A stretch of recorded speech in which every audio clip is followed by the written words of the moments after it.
哎，果然不出所料啊，真的装不进去。电钻响，黄金万两。大家好，我是安装工小米，今天过来给这个业主看一下这个浴室柜，他也担心装不进去。业主买浴室柜，他测量的是安装的位置墙到墙，外边呢都装了这个门套所以这个浴室柜呢要进去的话，得先过了这个门套这一关。果不其然是卡在这里了，看来这个门套是要拆了。现在木工师傅也在，木工师傅他有办法拆这个，说轻而易举。哦，今天又学了一招，原来是从这里开始拆的。里面打的是发泡胶，所以说你拆的时候得找到一个开头的位置。现在我们再试一下这个柜子，应该是问题不大了，完全可以进得去，没问题了。台面也得量一下，别到时候台面进不去。今天和明天高考，这个小区不让干活，带着工具进不来，然后只能人进来。就是给他看一下他那个套线，果然是卡着浴室柜装不进去。今天先拆了，过2天再过来安装。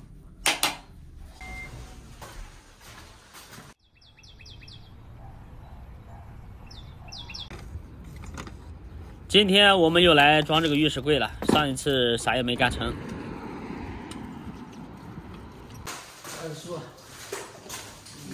做网单呢，一定要把检查的工作做好，别你装到一半了发现了问题，到时候你就是有8张嘴，你也说不清楚。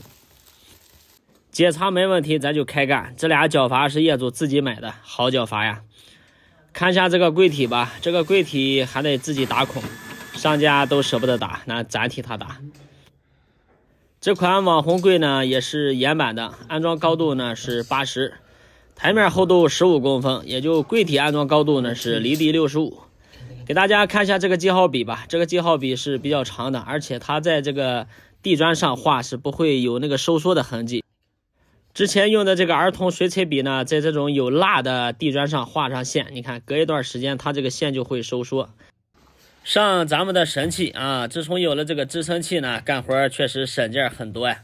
包括这个柜体也是一样，调好高度直接把它放上去，这样呢我们也不用膝盖来顶了。这样我们就可以解放双手来操作测量这个柜体的高度，如果柜体不平，可以用它来调节，然后再用记号笔做好标记。全瓷砖打孔一定要用玻璃钻头，而且玻璃钻头在切入的时候一定要斜着切入，不然不好定位。打孔的时候呢，一定要加水，水可以给钻头降温，这样就可以导致这个钻头不容易烧坏。保护好钻头呢，就是保护好我们的钱袋子。玻璃钻头只负责开地砖，然后再用我们的冲击钻直接加深，打够我们所需要的深度。当然打孔前一定要和业主去确认它的水电走向，不然你打一个孔想赚500那是不可能的事儿，但是你要打一个孔赔500那是分分钟的事儿。打好这2个孔，我们10块钱已经赚到手了。像这种小一点的柜子啊，打这2颗螺丝足矣。这时就可以撤掉我们的支撑器了。装好水龙头，我们现在就上这个岩板盘了。装这个盘可要小心了，又是门套不能刮掉油漆，又是岩板不能磕了碰了，一定要小心，一定要小心。发现了个问题，这个墙好像砌歪了。现在柜体的部分装好了，我们要把这个抽屉拆下来。拆下来以后呢，装这个下水和接冷热水管。左边脚阀接热水管，右边脚阀接冷水管。这套下水器还可以。安装下水器，个人习惯在密封圈上打点玻璃胶，防止它漏水渗水。当然还有这些接口处，能打胶也来一点，避免后期返工。再跑一次来的话，油钱这么贵，这活就白干了。以前装这种镜柜呢，就是拆镜子，现在他们都做了这个智能灯，拆的话太麻烦，索性也就不拆了。只要自己能搬得动的，或者有人给搭把手抬的，咱有支撑器，咱怕啥？多大的柜子不能装呀？都可以。通过调节支撑器，把这个镜柜呢抬到合适的高度。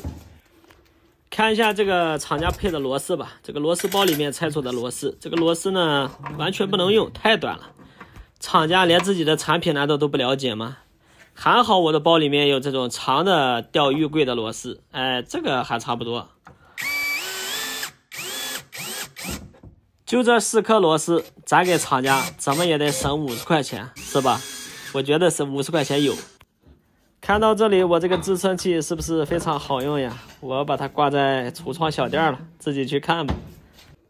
看一下现在这些镜柜柜门都没法拆，连的线太多了。